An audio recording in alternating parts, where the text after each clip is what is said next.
As a matter of fact, one of the things that a lot of people, as especially average Nigerians, are skeptical about is the financial sector.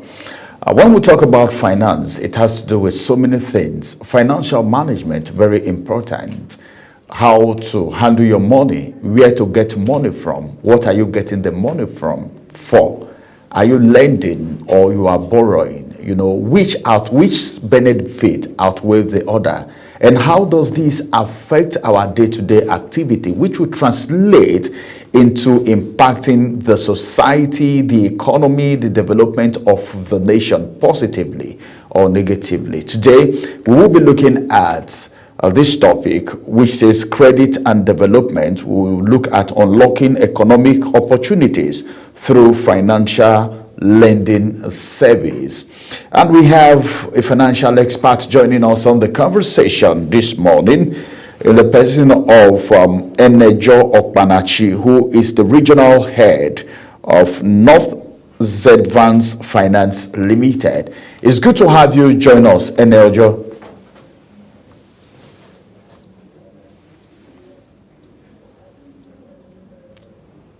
Listeners, good morning, viewers, good morning, everybody. Thank you very much for having me. Thank you, Enojo, for being a part of the program, Global Morning. Thank you for being a part of the program. All right. Thank you very much. Let's get into the conversation right now. You know, a lot of people are very skeptical when it comes to finance. But then let's look at credit. All right. And of course, development, because we want to really look at the way people behave. How do we, as a matter of fact, unlock economic opportunities through financial lending? Are there opportunities that even need to be unlocked in the first place? Because one, you need to discover that there are opportunities before you think about unlocking it. Yeah. Thank you. That's a very good question. There's a lot of opportunity for lending in the Nigerian ecosystem, right? I'm looking at the sector, agro sector, oil and gas, health, education. So you have a lot of places you can unlock economic opportunities to get your financial lending. We at Zedvance today, we are contributing our quota to that, right? But though for now, our market is a bit limited to certain set of people, but we try to extend it beyond the civil servants that you all know. We recently have extended our services to businessmen and women. And for this extension to go to the businessmen and women, that means we are sending money to the economy. Today in Zedvance, we can finance SME loans. We can also do commercial papers. So there's also for credit and development. Your topic is a very good one. And in this space, for lending, people have the opportunity, but you know the African mindset is that if I don't earn much, I don't have finances. But that's not the truth. The truth is that you just have to budget your life, you just have to plan your way out for you to have these finances around yourself. I don't know if that makes sense.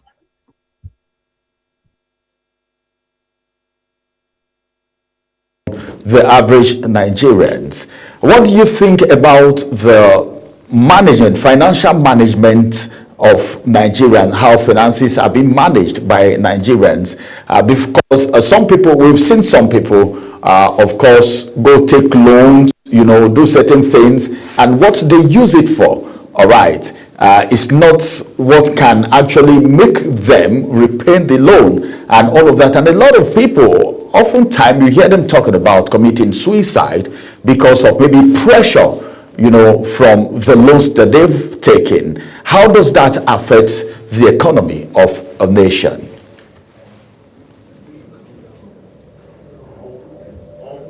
Okay, so yes, if you look at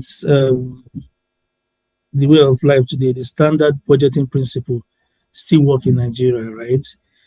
But because of the economic situation, you get the rise and fall of dollars, the rise and fall of oil price is also affecting everything. And people taking loans today, the fluctuating economic situation is also affecting them. Fine. Like there's a way we classify money. There's pocket one money.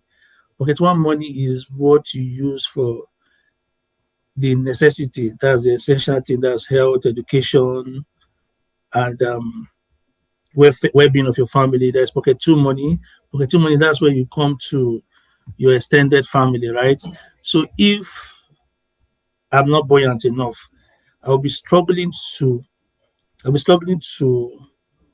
what's the name of, how do I put it? I'll be struggling to take care of my immediate family.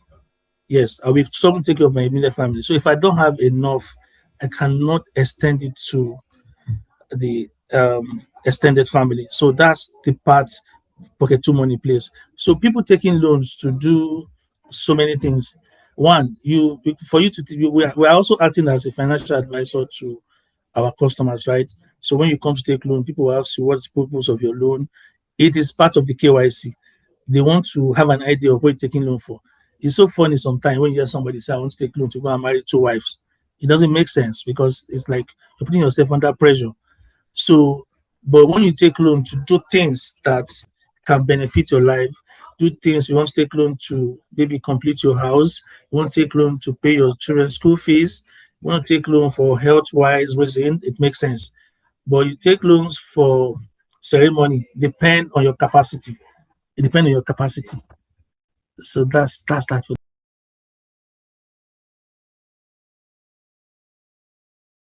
they'll say to you, if I don't have this particular amount that I earned in a month, this individual or these people cannot take loans. Like for someone who earns below 200,000 naira, what is the process if the person wants to take a loan to start a business? Is it possible, or what is the instrumental payment plan when it comes to that for most people who are in these shoes, who wants to do something else outside their 9-to-5 jobs? Thank you, Jume. That's a good question. So, first, for us to onboard a customer who wants to take a loan, there's what we call the credit rating. You need to check your credit history, right? I would drill it down to our market. Our market is basically civil servant, and the civil servant and organized private sector, people working in organized private sector. Now, for us to give anybody loan in that space, we must have to look at your credit history. And this credit history tells us about your borrowing habits. It is very bad for someone to go and take a loan today from company A, and he or she fails to service that loan. If you are coming to company B, company A need to use through your credit bureau check, see how your repayment history has been. If you are a perpetual defaulter, the company might not grant you loan. Yes, so if you are a 200,000 naira salary earner, you can take a loan from us. Let's say a loan of 500,000 and above, and you can decide to pick the tenor you want. Our tenor starts from 3 months to 36 months.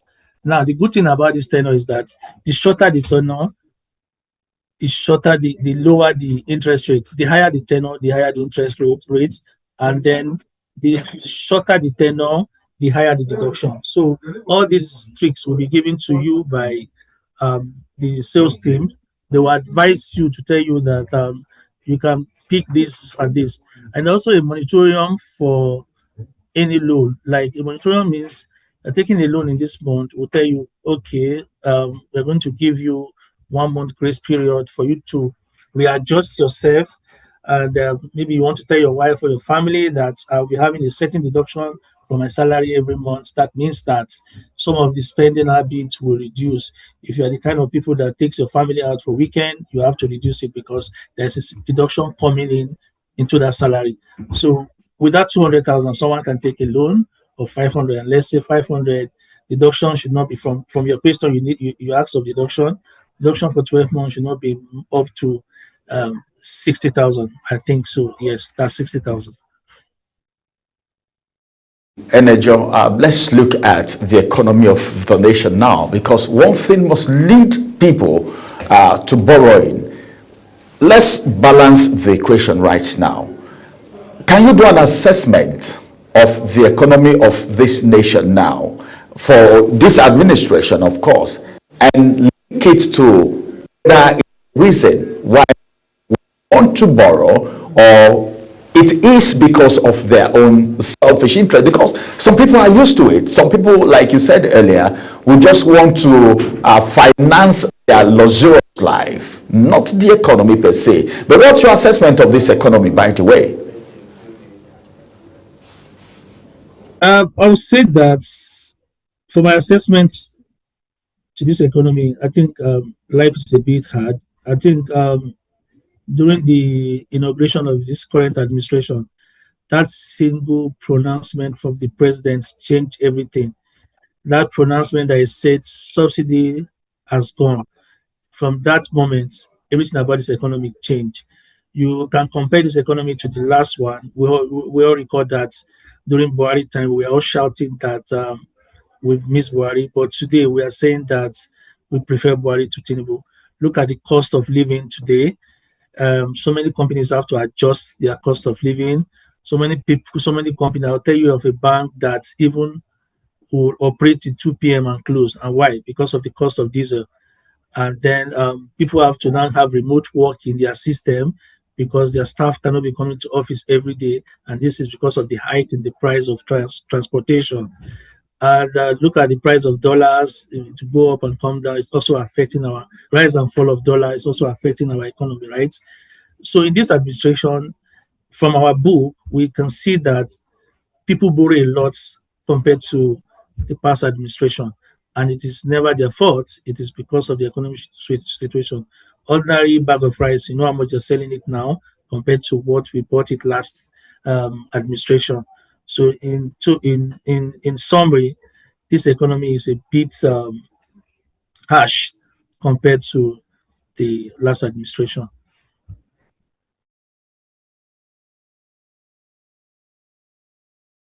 Institutions can actually improve access to credit and also stimulate economic development in Nigeria? Okay, thank you. So we record that I think between 2000 2001, CBN brought in the financial inclusion where everybody can transact anywhere they are. In that stage, the inflow of cash was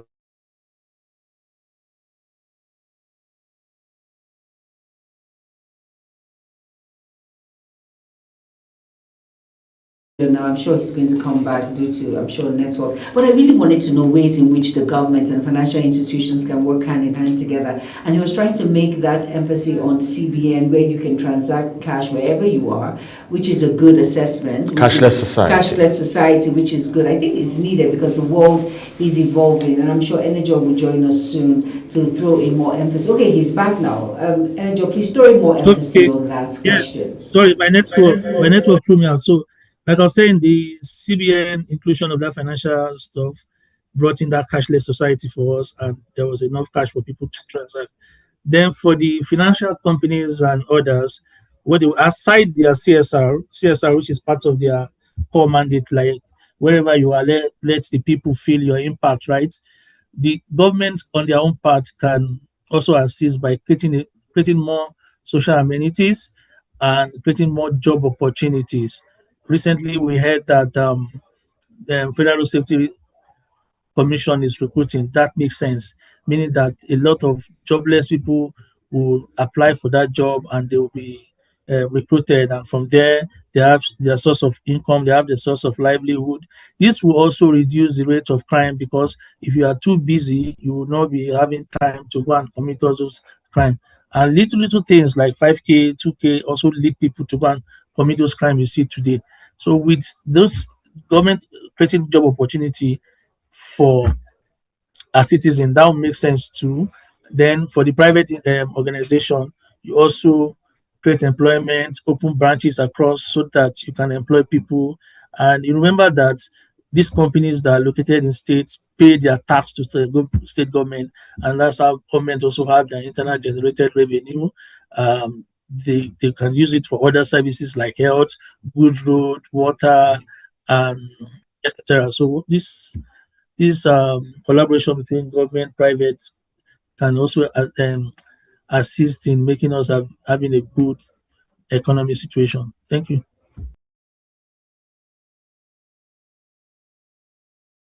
It's where you give credits to individuals in the society. Now, talk about it. For someone who is new in this borrowing or credit issue, quote and unquote, someone who you do not know, how is the process like? And because most Nigerians are afraid, because you get these random text messages, tell your sister to pay that loan that the person collected when there is a default, all of that. And isn't that why I think most people run away from such credit loans and all of that?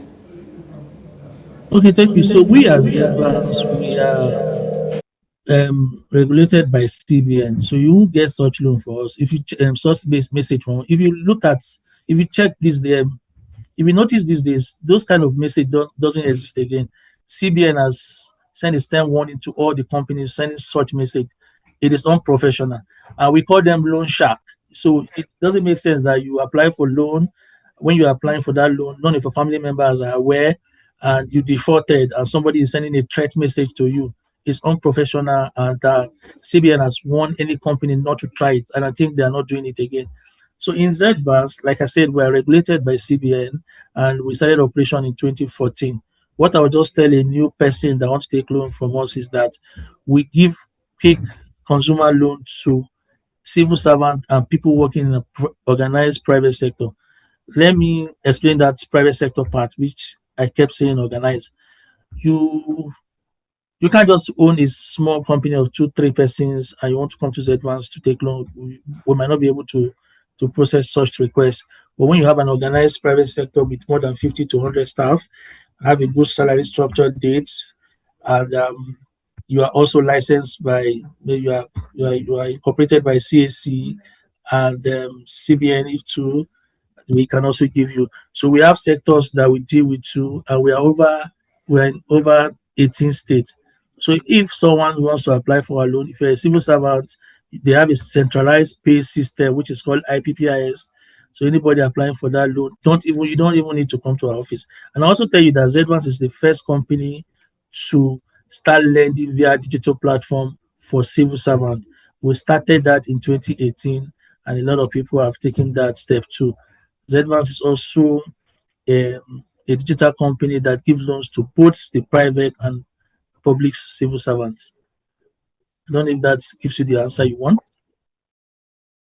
When it's time to woo people into taking loans, the marketers come with very sweet words. And for the financial sector, we've had situations where people will tell you, you didn't tell me this. All right, that's talking about financial institutions, all right, coming up with hidden charges. Why is it that in the first place, when you want to woo people, you're talking to people about taking loans and all of that, then there are some other things you don't tell them. Then at the end of the day, you put people under pressure. 5 messages of harassment, calls, 10 in 2 hours, and all of that happening. So why is it like that? And what do you think can be done, all right, so that it doesn't happen? Because it doesn't seems good. Or is it because they say Nigerians don't read? Yes, I think your last statement almost answered it, but I'll take it too. So we in ZVAS, we are professionals, and we train our sales teams to be professionals too. I understand that it's difficult. There's this popular saying in the local parlance that say that born agains don't do sales, but I know that is not true. We train our guys to always disclose every information about our loan process to their customer. So it's difficult to get a customer to come to ZVAS office and say, I am not aware of these deductions and I'm not aware of this tenor. I'm not aware that my loan will last for 10 months. I'm not aware that you're going to take 10 naira from my salary. It is very difficult because the person that will fall in that bucket will be sanctioned. So every ZVAS staff will come to you and tell you the utmost truth about the loan and the process.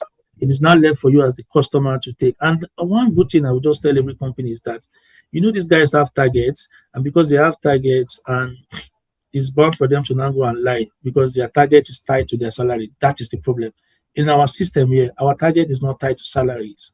Whether you meet it or not, you're going to be paid your salary. But there's period we check and appraise you. So that period is when we'll now decide on your fate with us, but not because your target is tied to your salary. That warrants them to start lying to customers. And to customers too, most of them, these things are written black and white. Like if I want to do a loan for you in advance, I want to process a loan for you, and you get an alert, that's an SMS message. If you check the SMS message, they carry all the information, but they will not check. They just click proceed. They'll click proceed and come tomorrow that I'm not aware.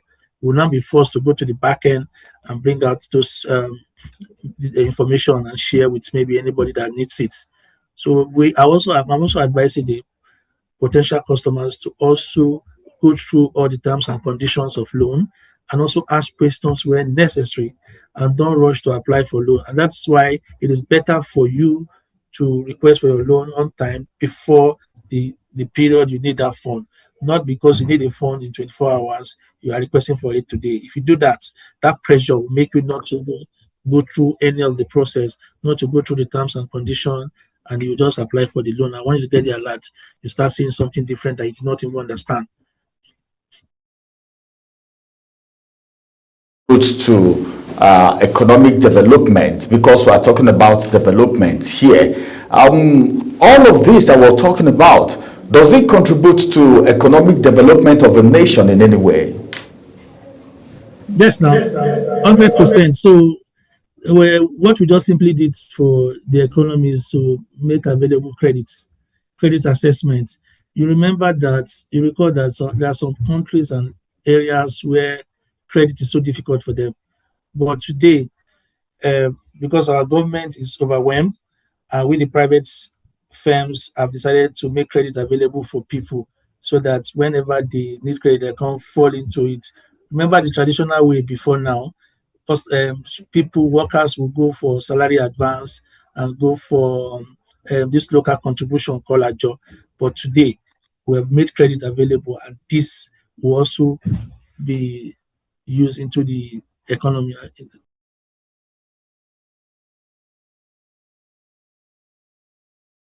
The issue of defaulting, because somebody said, a lot of people have said, well, taking loan from financial sector is not good, and that's why a lot of Nigerians will say, oh, why is this country borrowing?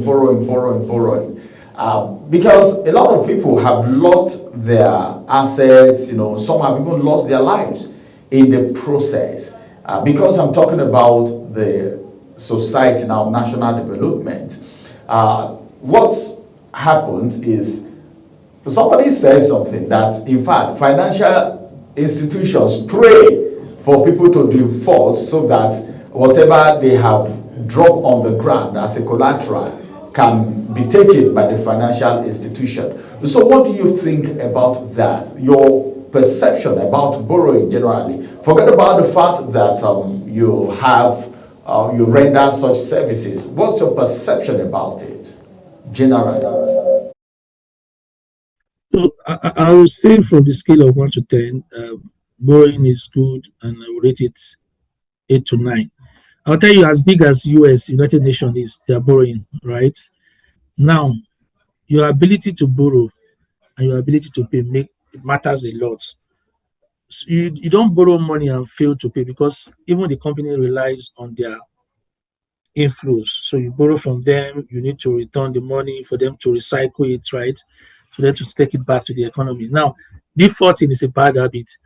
If you look at credit rating, anybody that defaulted will be blacklisted by companies, and that means that the customer cannot even get service anywhere. Okay, why is it that when you take a loan and you're defaulting and you're applying for visa to a foreign country, they will refer you back to that your loan that you defaulted? Because it's a bad habit. It shows that you're not disciplined. It shows that you're not trustworthy, right? It shows that you're not trustworthy. So it's also affecting the economy.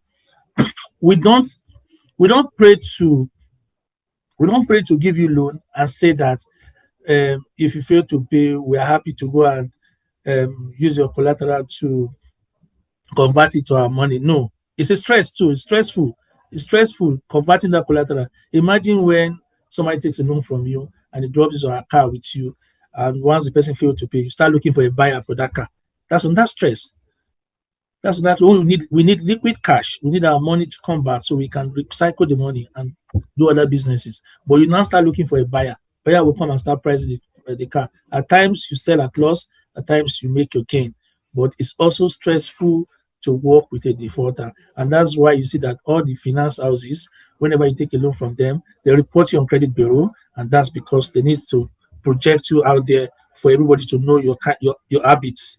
That projection shows that if you are paying your loan, means that you have a good credit worthiness, you have a good credit character. But if you're not paying, you're a defaulter. Tell everybody to avoid you. It's just simple. A lot of people have complained about this administration's borrowing spree, borrowing and borrowing and borrowing. And Nigerians are saying, why all this borrowing? Don't we have what it takes to make this money? Like you have said, every other country borrow, but the impact is not being seen. So generally, holistically, what do you think about the borrowing of this current administration? Yes. So when I was growing up, I remember Nigeria used to borrow IMF money. We used to borrow some countries' money, but today we are the one borrowing. It's so funny that Nigeria is borrowing, but yes, the government does not want to be seen dragged outside saying that government cannot pay salary, government cannot provide social amenities to a citizen, and that's why they are borrowing. But the borrowing is too much. I can tell you that it's too much. And why we borrowing is because our system is not working. Our system is not working. You can imagine that Nigeria, that is also one of the largest producer of crude oil, is also buying crude oil from US. So all these things are things that will lead us to borrowing. The workforce is now becoming more than, so in a simple term, our expenses is becoming more than our income, and that's why we're borrowing. And the simple thing is every government want to say that. I don't want to be dragged out saying that I cannot pay salary, I cannot provide good health care, I cannot provide good educational system, I cannot provide XYZ, and that's why they are borrowing. Leave it for the next person to come and carry it from there. It's really affecting our economy sincerely. Nigerians are not feeling the impact. When you say the country is borrowing so that at least they can pay salaries, social amenities, and all of that, but Nigerians are complaining that they are not seeing what the money is being borrowed for. So that part, I would just tag it to corruption, right? If you look at the amount being borrowed, it can cover a lot of things, but because of corruption, look at the housing scheme that government introduced recently before people hijacked it. Government will introduce a housing scheme, and the mindset behind it is that we want to make houses available for our citizens at a cheaper rate, and they will bring it out. But people at the top, one person will just go and take over house. Let's take over 100 houses for his personal use, right? And now resell it later or distribute it to his people. It won't get to the right people that are supposed to use it. Look at the civil service housing scheme that was introduced during Obasanjo. Today, those houses have been sold out because of what? Corruption. So the problem about this borrowing is not the government per se. It is the people that implement it. Once this fund comes to them, so they want to implement it to the right channel, you see that corruption will take it over. I'm currently in Abuja, right? And I'm seeing what Wike is doing. Okay, compare Wike's administration to the past administration. Are you telling me that the kind of funds that was given to Wike was not given to the other people? No, the funds were given to every minister. But today, Wike has done so many road network for Abuja's residents, and we're enjoying it. And these are things government can do for people that people will feel the direct impact, not coming to televisions and radio stations to speak to them, but to direct things that will impact their life. Because you and I know that um, if we don't have good road network, if we don't have power, if we don't have water supply, educational system, it affects us directly. These are things that affect us directly. Good security network. So that's the impact I was talking about. Energy. Looking at this, I know ZVans has a lot when it comes to financial credits and all of that for its repute. It's a reputable organization that you run there. Talking about it, when an individual comes in to ZVans to seek credit loan, do you give like a counseling or consultation to talk to the person that, okay, you need this or you do not need this, so you do not run into issue at the end of it all? Yes. So if you listen to my introduction very well, I said we also serve as financial advisor to these customers. And what we do is that for a customer to come and say, I want to take a certain amount, you look at the customer capacity and tell him, no, you cannot take this amount, and this is because we're going to take everything from your salary at the end of the month, and it leaves you with nothing.